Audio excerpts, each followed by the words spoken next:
Now it's only 2, it's going to be a bit loud to start off with, so I'm going to talk as loud as I can. I am out near Leavesden Studios, Warner Brothers Studios.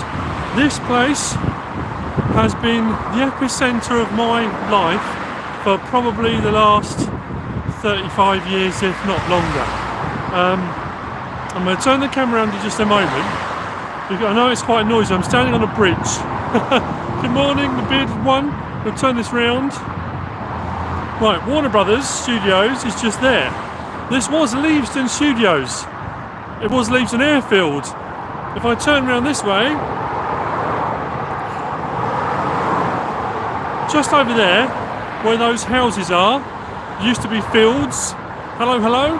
That used to be fields. I played football there for SNK United when I was a kid.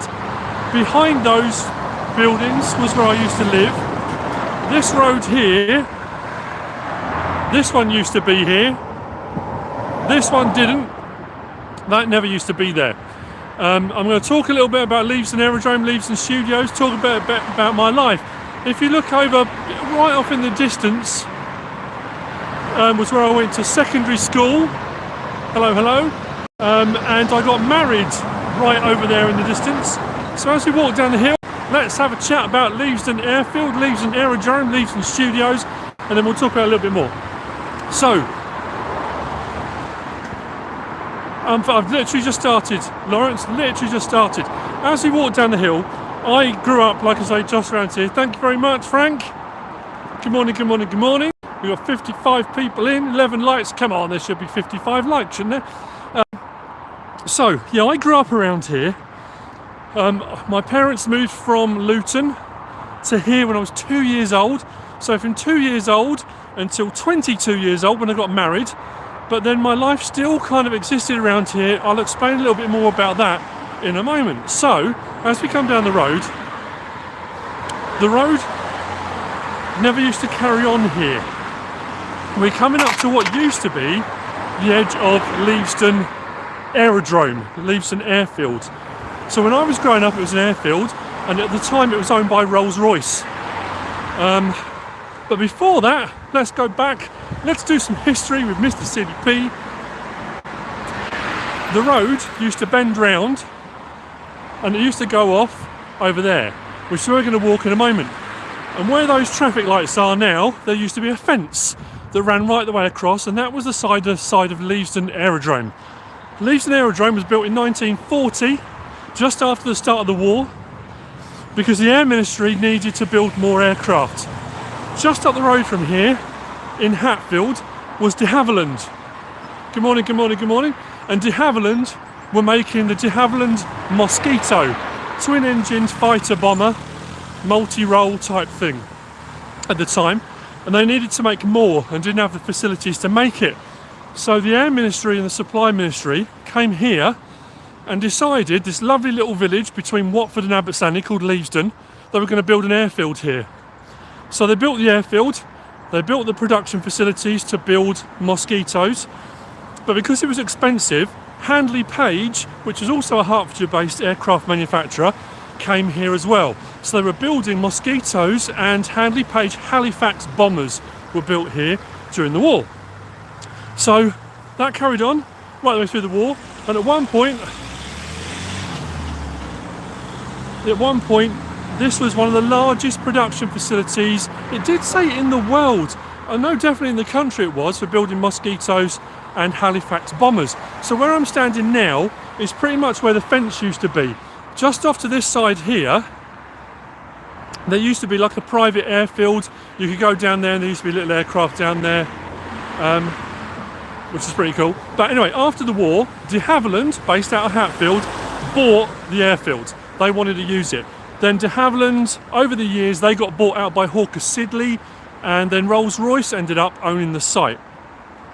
So it's had an amazing history through that period, but that's not where it stops. It carries on from there. So we're going to cross over, and we're going to walk a little bit further. I want to talk a little bit more, so be careful here when I cross the road, I don't get run over. We're going to cross the road, we're going to get onto a quieter road now, because more of my childhood, more of my life continues from here. Now the bridge I started up on, Rolls-Royce, who bought the site in the end, they used to have an air show every year, and we used to come and do it. You know, we didn't always go into the air show because we didn't have a lot of money then, and my dad couldn't afford for us all to go in. So we'd stand up on the bridge and watch the air show. And there's a very funny story. If you're aware of aircraft, or there's something called the Vulcan bomber, and Concorde did a fly past here once. The Vulcan bomber is absolutely massive. We stood on the bridge, and the Vulcan bomber was supposed to be coming, and my mum stood there and said, "Do you think we'll see it?" And my dad said, "You're not going to miss it. This thing was incredible." And I suppose from a very early age, living near the airfield was where my interest in aviation and stuff came from.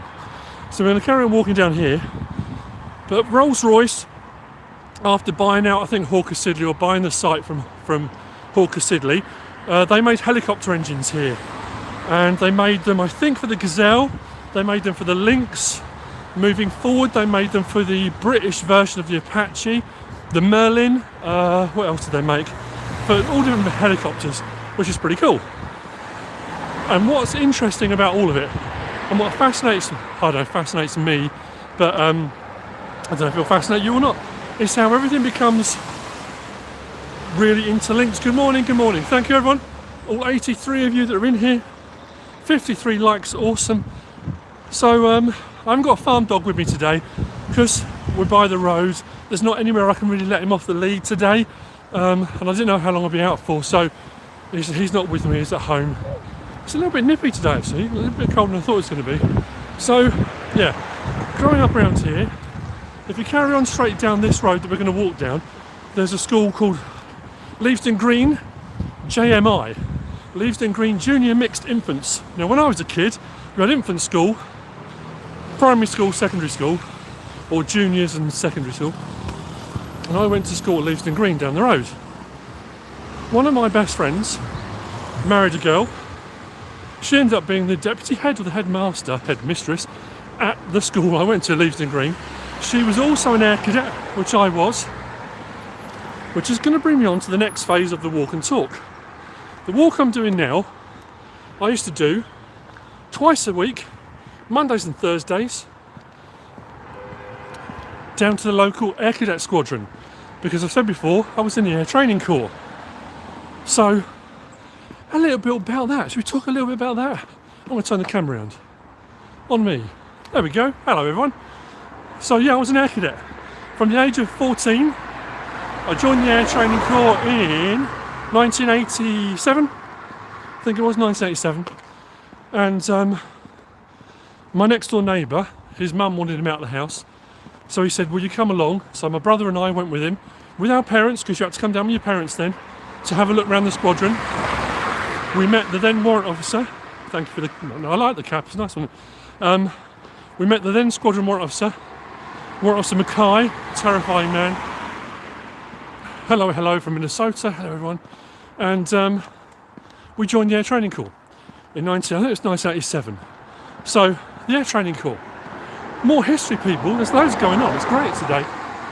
So the Air Defence Cadet Corps was formed in 1938 by Air Commodore Chamier, I think his name was. I remember from my cadet history. Don't want to get that wrong. And it was a means by which young men could get training before joining the Royal Air Force. So it was kind of precursor to join the Royal Air Force. Then in 1941, just after the war had started, a couple of years after the war started, by royal decree, royal warrant, the Air Defence Cadet Corps became the Air Training Corps officially. So, this is where things get more interesting. The first 50 Air Cadet squadrons were designated with an F. The F for Founder Squadron. So if you were one of the first 50 squadrons that joined up to the new Air Training Corps, you got an F designation. 1F was at Leicester, 2F and 3F were both in Watford. Now those two eventually joined, they amalgamated. 3F disappeared, 2F stayed. I was a member for a long time of 2F. I was a cadet, I was an instructor, I was a warrant officer, and then I left, and then when my twins were old enough to join and came back, I came back as an instructor and joined again. So this walk I did, and then when I was older with the kids, we drove here as an instructor to the Air Training Corps. Now what's amazing about this place is it's very inconspicuous, you barely even know it's there, but some very great people have come out of this place, not just me, not just me, some amazing people. I'm going to talk about a couple of them in a moment because they're people that are important to me, my life, growing up, and just in general I just think they're amazing people. Now, lots of amazing people have come out of this squadron, and what I will say, the other thing about 2F, and why I'm incredibly proud to be a part of 2F and have been a long time, is, there we go, 2F Watford Squadron, Air Training Corps. Let's turn that round. So these gates have been here forever. The little driveway runs down the back and it's around the back. We're going to go down the side there in a minute. Hello Callum, hello Holden, hello Lawrence, hello everyone. The house next door to it never used to be here. There was a little bungalow, and down the side of it, the guy sort of did scrap metal and stuff like that, so we would grab the keys from him and you come down, the squadron was down the back. So 1987 when I joined, this is where it was. 1F, Leicester Squadron that I just spoke about. Hello FS Landscaping, cool map, like it. Yeah, 1F Leicester Squadron closed, but then reopened a few years later. So 2F Watford Squadron is the longest running, continually running Air Cadet Squadron in the entire Air Training Corps, which is one of the reasons I'm incredibly proud to be part of it. It's absolutely amazing. So, continuing from there. So, like I said, growing up, Rolls-Royce was behind here and the airfield, and this tree line here to my right, just here, there's a fence behind that, and the fence ran right the way across, and when you looked out across there, it was just airfield. There was just open land, airfield and Rolls-Royce. But obviously, since Rolls-Royce closed, it all then got opened up for development, and houses were built on there and all that kind of thing. So for me, it's a weird thing, it still is a weird thing, that when you cross over this sort of threshold, as a kid you couldn't. You could look through the fence and you could see Rolls-Royce, and it was amazing. So this gap we're going to go through never used to be here. It just went straight out onto the airfield. None of this, it still baffles me, none of this was here. It was all open airfield, open fields, and really amazing. So the side of the squadron we're going to get to now. I'll talk a little bit more about the Air Cadet Squadron. Like I say, it's quite a hidden building, I guess. From the side you can see it now. You never used to be able to from the road, but that is where I misspent most of my youth, growing up, and then back as an adult, as an instructor. Hello from Norway. Hey guys. Yeah, so this squadron, 2F Watford Squadron, like I say, very close to my heart. The squadron mascot is the 2F spook we have. I've got it tattooed on my arm because it's just an important part of my life. Incredible place. Now, there's some people I want to talk about from here, from this place. Let's turn it around again. So, first person I want to talk about is a guy called Jason Sutton. Jason Sutton was an instructor here when I was a cadet. The guy was an amazing guy, wanted to join the Royal Air Force. He was an instructor here, helping out, doing stuff, teaching us stuff and that, whatever. Joined the Royal Air Force Regiment, worked his way up in, I don't know what year it was now. He was on tour in, I think it was Afghanistan, with the Royal Air Force Regiment, in command of his squadron, and they were under missile and rocket and mortar attack pretty much the entire time. Like most people that was based out there, stationed in Afghanistan and Iraq and places like that. He was awarded an OBE. The guy is now a group captain, still in the Royal Air Force Regiment. He was for a while the officer commanding for the Queen's Colour Squadron. If you've ever seen the Royal Air Force drill guys, the guys that do the ceremonial drill and the drill displays, Queen's Colour Squadron, he was officer commanding of them for quite a while. The guy was just amazing, and it kind of helped shape me as a person, and I just can't thank the guy enough. With a guy called Darren Johnson. Now Darren Johnson went into the Royal Air Force, I think, and then he went into intelligence, and no one really knows what he did after that. He kind of, disappeared. Anyway, second person I want to talk about is Martin Pert. Martin Pert was a cadet when I was an instructor. So he was a young lad, ginger-haired guy, lovely bloke, really, really nice. Actually, I'll carry on walking. Really, really nice guy. Let's turn the camera around. Squadron behind me. Really nice guy. Along with a load of the other guys. When I came back as an instructor with my daughters, some of the guys that had been cadets were then in charge of the squadron. The CO was a guy that I'd taught as a cadet. So, Martin Pert joins the Royal Air Force because he's a legend. Flies Harriers. I'm going to link in the description, and I urge you to watch it. When he was a flight lieutenant serving in Afghanistan, he was flying a Harrier back into Kandahar, and he hadn't expended the weapons load on board the Harrier, so he was flying heavy. Came into land, and he came in too fast, too heavy, and slammed into the runway at Kandahar. So the video is of him hitting the runway. As the aircraft catches fire and the flames hit the cockpit, he ejects from the runway. Unbelievable video. I'll link it, have a look at it. Martin Pert then went on to fly Hawk jets. He was the single seat Hawk jet display pilot for a while. Then he joined the Red Arrows, became a Red Arrows pilot. Did that for a few seasons, I think it was. Then got promoted to squadron leader, and he was officer commanding Red Arrows. He was Red 1, the lead pilot in the Red Arrows. A guy that came here to Air Cadets with us. Incredible, absolutely amazing. He's now a wing commander, doing really well, absolutely amazing. Love the bloke, he's a fantastic, fantastic guy. The third person I want to talk about is Thomas Sawyer. Captain Thomas Sawyer, 2-9 Commando, Royal Marines. He was artillery, joined 2-9 artillery, and then did commando training. When I knew him here, he was a cadet, an amazing lad, bright, intelligent, funny. I spoke the other day when I did my walk and talking about being kit junkies and about buying all stuff, and he was the same. As a cadet, had to have everything. So when he joined the Royal Marines, he was serving in various different places, and there was a story about him being on an assault ship, about being on an assault ship and going to see the quartermaster on board because he wanted all the latest kit that was out, which is amazing. Me personally, I've flown a little bit through the Air Cadets. Flew in Tiger Moss, flew in, oh man, mine's gone blank what they were called. Wessex, Sea King. I've flown, I nearly got a Tornado flight when I was a cadet, but they grounded the flight, so I never got to. 96 watching, we were on 98, now it's down 95. Anyway, so carrying on from there. So yeah, Thomas Sawyer, amazing guy, fantastic. Unfortunately, 2009, serving in Afghanistan in Helmand, he was killed in a friendly fire incident with the Dutch army.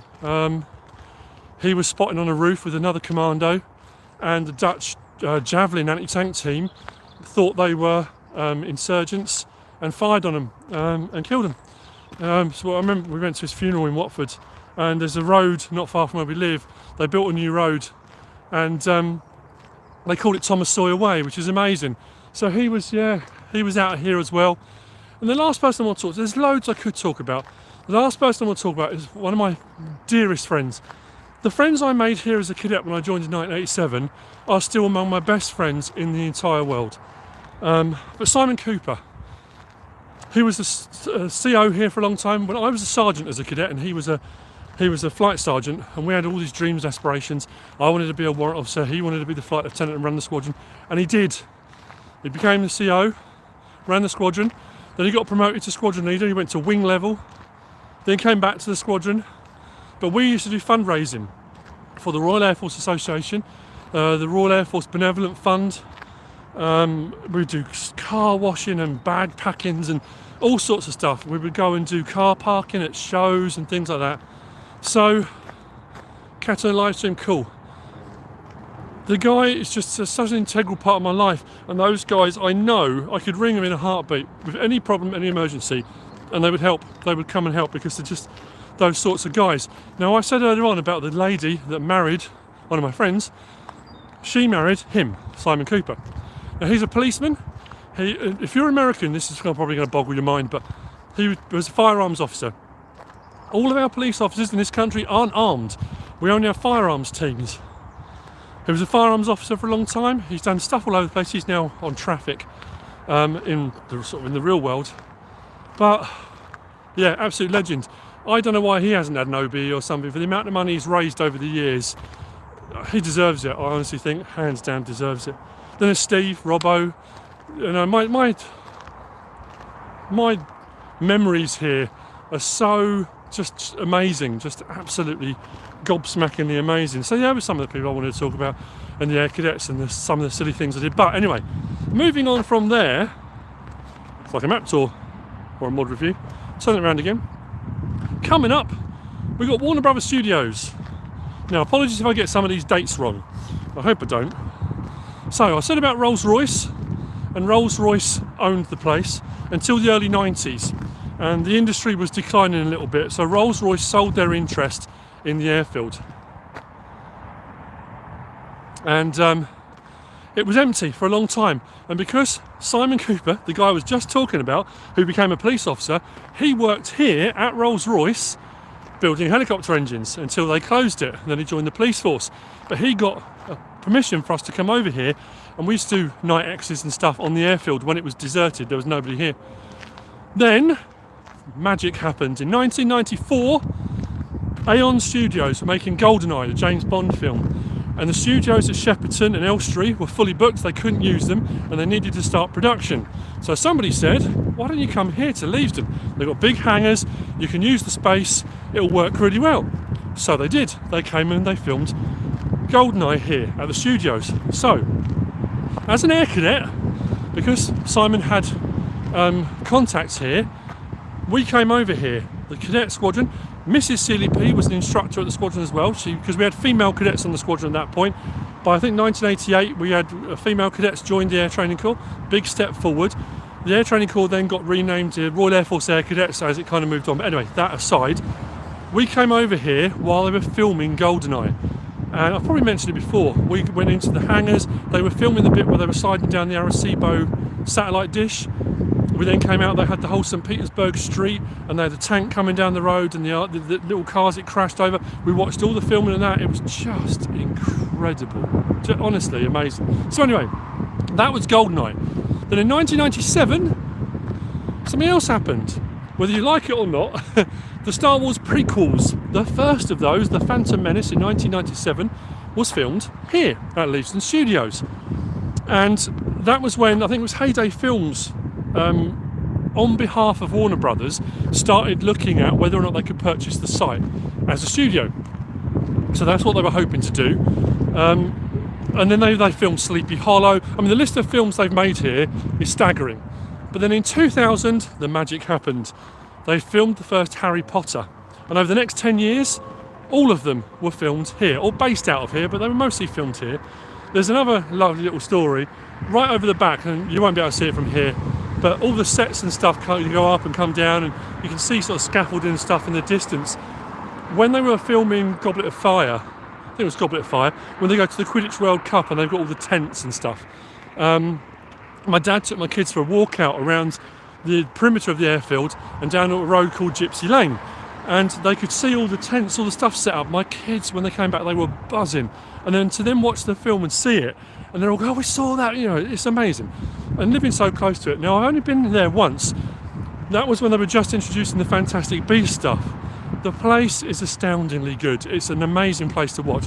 So yeah, over the next 10 years to 2010, they filmed all the Harry Potters. And by 2010, Warner Brothers officially bought it all out completely. Then said they were going to invest 100 million on the site. A lot of the local residents weren't very happy. You can see the big buildings and stuff in the distance. But yeah, they bought the site completely, and they began construction of the Harry Potter Warner Brothers studio tour, which has now expanded even further. But what is really cool is on a film set, film studios, they have the sound stages, and here it was obviously the hangars. The air traffic control tower is still there. They have the hangars, and there's sound stages, and they're lettered. They have a letter on the sound stage. When they built the Warner Brothers Experience Tour, the two sound stages they built, they gave them the designation J and K. I assume for J.K. Rowling, which I think is quite a nice touch, nice thing to do. So let's flip that back around again. Let's come back to me. There we go, back to me again. Hello everyone. So, I've just got sorry, don't want to fall over. So yeah, when Warner Brothers bought this, Warner Brothers now are the only major Hollywood studio that have got a full-time presence in the UK. Other studios come here and film, but they've got the studios here, they film here. They're the only major Hollywood studio that does, which is pretty cool. I love that. Now the Fantastic Beasts stuff was all introduced into there later on. Yeah, 2012 I think that opened to the public. It's quite scary to think that's now 11 years. 11 years! How nuts is that? How am I doing, TJ Farmer? I'm doing great, thank you. It's so nice to have so many people in here. 97 likes, thank you very much everyone. So, yeah, now, I'm not going to go into the studio, obviously, because I'd have to pay to go in. If I'm going to do that, what I'll probably do is come here with MrSealyp, maybe my kids, maybe Sealy EG, and then what we'll probably do is, I'm not sure if you're allowed to film around it as you go, in all honesty, but this is what still amazes me. If we go right across the airfield, I'm going to turn the camera around again here. It's the fact that all of this feels like it's been here forever now, and it wasn't. You know, when I was a kid, it was just open field and airfield. It's just, it really does boggle the mind. If you stop and have a look at the thumbnail is an old black and white picture, and I kind of added the stuff on. On the thumbnail, if you look at the very top of the thumbnail, that's roughly where I lived until I got married and moved out. Then, like I say,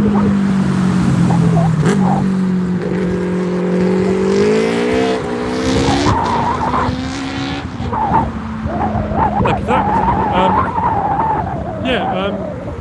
But then obviously I came back as an adult, as an instructor to the Squadron, so I'm kind of at the epicentre of my entire life. Like I say, the Squadron's just over there. My old school is just off in the distance that direction. My junior school, my first school I went to, my primary school, over behind that building over there, right off in the distance, was my secondary school at Langlebury. Down the hill from Langlebury was Langlebury Church, where I got married. My wife lived up in Abbots Langley, which is just the other side of the studios, up the hill a bit further away. And where I met her, I was working in a greengrocer's at the time. I was working all week and on a Saturday, and she came in as a Saturday girl. The thumbnail should be the top of my head. The thumbnail should be what I put up as a thumbnail. Anyway, regardless. So yeah, it's starting to rain. Ugh. But that's it. I'm going to walk back to the van. So a little bit about me, my life, I don't know, the studios, the airfield, all this stuff about it, which, I don't know, it brings back all these incredible memories that you don't think about for a long time. And then doing something like this, I was thinking, what am I going to talk about? And all of a sudden there's all this stuff and you think, it's just incredible. So anyway, how long have I been on live for? 28 minutes. I was going to do about half an hour, so that's about right. I'm standing in the middle of the road to turn my camera around. That's a genius move. So, I hope you've enjoyed it. If you have, please give us a like. If you don't subscribe yet, please do. If you want to leave a comment, feel free. And if you want to share this video, then please be my guest. Whatever you should choose to do. As always, everybody, thanks for watching.